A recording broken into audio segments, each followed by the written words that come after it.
नमस्कार माझ्या ट्रेडर्स मित्रांनो.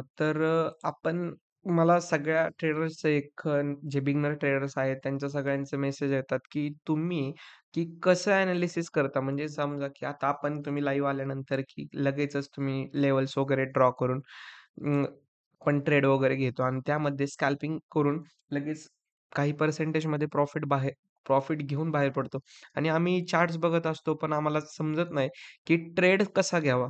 ओके. तर ट्रेड कसा घ्यावा आणि एवढ्या फास्ट प्रोसेसमध्ये. आता एक पहिली गोष्ट म्हणजे मी बँक निफ्टीचा चार्ट ओपन करतो.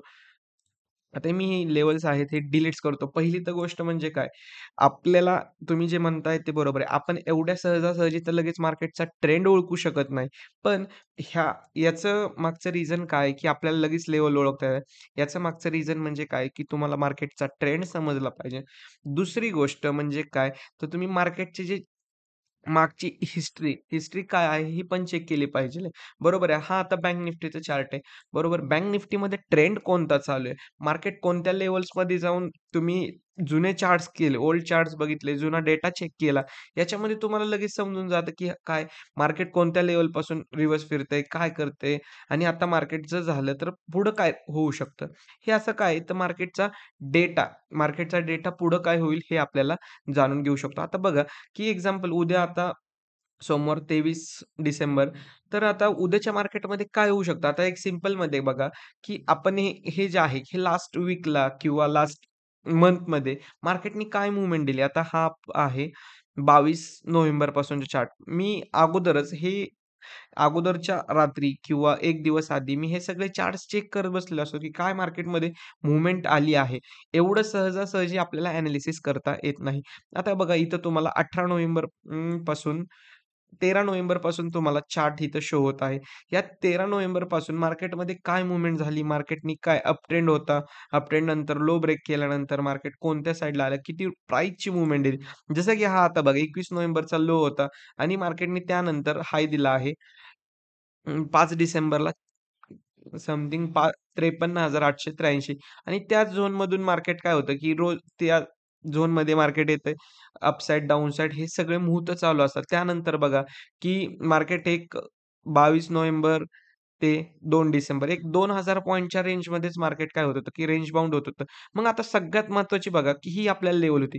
आता ही लेव्हल जर ब्रेक झाल्यानंतर मार्केट डाउन साइडला येणारच आहे.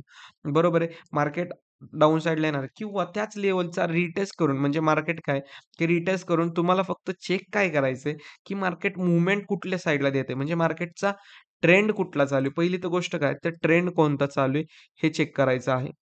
बरोबर आहे. मार्केटचा ट्रेंड कोणता चालू आहे हे पण बघितलं पाहिजेल त्याच्यामध्ये आणि मार्केटचा ट्रेंड चालू असून मार्केट कुठल्या दिशेला चाललं म्हणजे कुठून बाउन्स बॅक मार्केट वन टाईममध्ये तुम्हाला की डायरेक्टली रॅली देऊ शकत नाही. मार्केट काय करते एक स्ट्रक्चर फॉर्मॅटमध्ये लोवर लो ब्रेक करत काय हे अशा प्रमाणात मार्केट डाउन साइडला येतं आणि अप साइडला जाताना सुद्धा कसं हायर लो मार्केट अप ट्रेंडमध्ये बनवत जातं.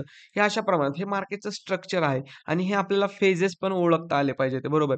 हे मार्केटचे फेजेस म्हणून तर मी तुम्हाला म्हणतो जेवढं तुम्ही लाईव्ह चार्ट बघताय किंवा जेवढे तुम्ही ऑफ चार्ट बघताय म्हणजे जसं की झालं की मार्केटमध्ये बंद असल्यानंतर एवढे तुम्ही चार्ट बघताय. आता बघा इथूनच ह्या लेव्हल आता ही जी लेव्हल आहे, जे मार्केटने आजचा लो दिला आहे. ओके. जो मार्केटनी आजचा लो दिला आहे 50,617. या अगोदर पण मार्केट ऑब्व्हियसली त्या लेव्हलपासूनच फिरलं असणार 624 त्या त्या लेव्हलपासूनच. आता मी इथे एक फक्त लाईन्स टाकतो. म्हणजे काय त्या इथं लो आहे. बरोबर. त्याच लेव्हलपासून मार्केट काय झालेलं आहे, टच करून बरोबर अप साइडला गेलेलं आहे. त्यानंतर बघा इथे परत म्हणजे मला एक सांगायचा मुद्दा काय आहे, की मार्केट पूर्णपणे हिस्ट्री रिपीट्स करते आणि तुम्ही जर लेव्हल्सवरती काम केलं, म्हणजे तुम्ही काय, की समजा आता ही 51,000 ची लेव्हल आहे. ती लेव्हल ब्रेक केल्याशिवाय अपसाइडला ट्रेड नाही आणि 50,600 आता ही भरपूर मोठी मूव्हमेंट आहे. 400 पॉइंटची.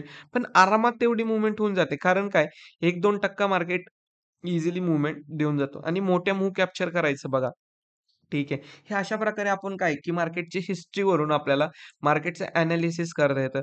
तर अशाच आपल्या एनालिसिसच्या व्हिडिओ पाहण्यासाठी आपल्या चॅनलला सबस्क्राईब करा.